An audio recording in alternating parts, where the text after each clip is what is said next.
Hi, welcome to this video tutorial. In this tutorial I will show you how to catch your floats while knitting stranded colorwork. First, why do you need to catch your floats? Well, in this case I'm knitting 7 stitches in one color and the 8th stitch in another color. And the distance between the color change is pretty large. And if I don't catch my floats, I'll get this at the back of my work, at the inside of my work. And this is a sock, and you can imagine that if you put on this sock, your little toe will get behind this and the yarn can break. And that's really a shame if you've put so much effort in your knitting. So you don't want to have that or your finger when you're knitting a sweater, you don't want the yarn to break. Besides that, this gives the stitch too much room to get playful. And if it's too loose and it gets playful when you wear your knits, so your Colourwork sweater or your Colourwork socks, and you wash it and you wear it again, the stitches will get loose in the front and the Colourwork won't be as pretty anymore as when you just knit it. So you want to catch the floats. Normally I say don't leave more than 4 or 5 stitches before catching your float. So if the distance is more than 5 stitches in one color before you get to the other color, I would recommend to catch your floats. Well, how do you do that? I'll show it to you when I'm knitting just like this, the 7 stitches in my main color and the 8th stitch in my contrasting color, and I will show you how it works when I get 7 stitches in my contrasting color and 1 stitch in my main color. I'll also show you it knitted with 1 hand and when you knit with 2 hands. So, to catch your floats. And before I show you, it's very important to keep your main color at the right and your contrasting color at the left to get your color dominant straight. So this color, the main color, will always be on top and the contrasting color will always be below. Okay, for this sample I would say there are 7 stitches, so I'm going to catch the float in the middle, so at the 4th stitch. You can use this for any stitch count, so if you have 12 stitches in one color and the 13th color in the next color, you could say I catch a float in the 4th and the 8th stitch. So how does it work? First I'm going to knit 3 stitches, 1, 2, 3. At the 4th I want to catch my float, so I'll insert my needle, then I drop my main color, I pick up from below the contrasting color, and I'm going to lay it over my needle like this. So not knitwise, but counter knitwise. Then I'm going to hold it at the back. I'm going to pick up my main color again. Then I put over my yarn as if to knit. And before I knit the stitch, I drop this color back. And then I'm going to knit this stitch. So that was 4, 5, 6, 7, and now I can knit stitch number 8 with the contrasting color. And of course you always want to be sure that this doesn't get scrunched up, because you want to keep it stretchy, otherwise the sock won't fit. If I bring out knitting patterns with Colourwork in it, there are always a lot of tips in my patterns where I explain how you can get your Colourwork loose enough. It's really important if you need a sock with Colourwork, because otherwise you won't get the sock on your feet. Okay, and now you see at the back not the long float which we got here, but you see we got the float. So here was the 4th stitch where we did the little trick, and now the 8th stitch can be knitted and you don't have any loose floats on the back. And it doesn't show in the front.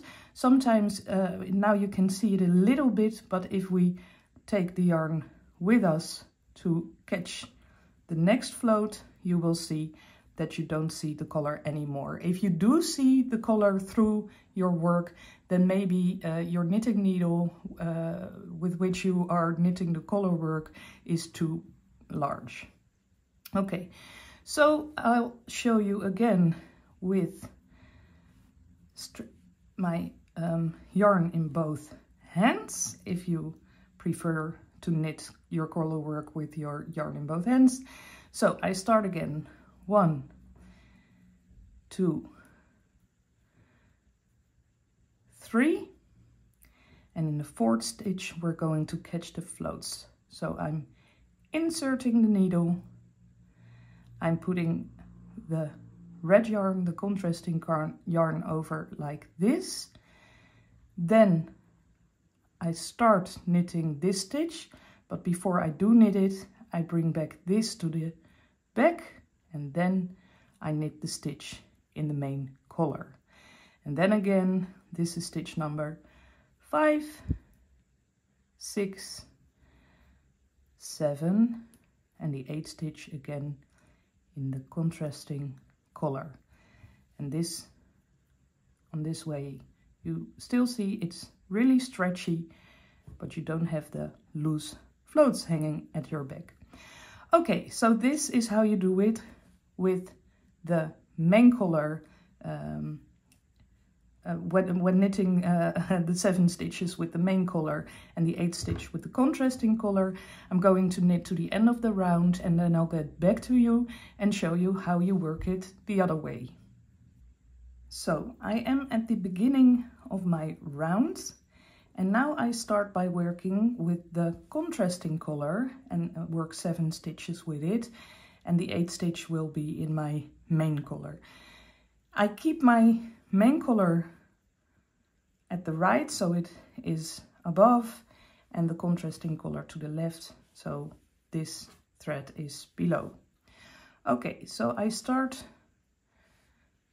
again with one hand, the yarn in one hand, so it's 1, 2, 3. Again, we're going to catch the float in the 4th stitch, so I insert my needle, I drop my contrasting collar, I pick up my main collar, and now I'm getting it over the needle as if I'm going to knit the stitch.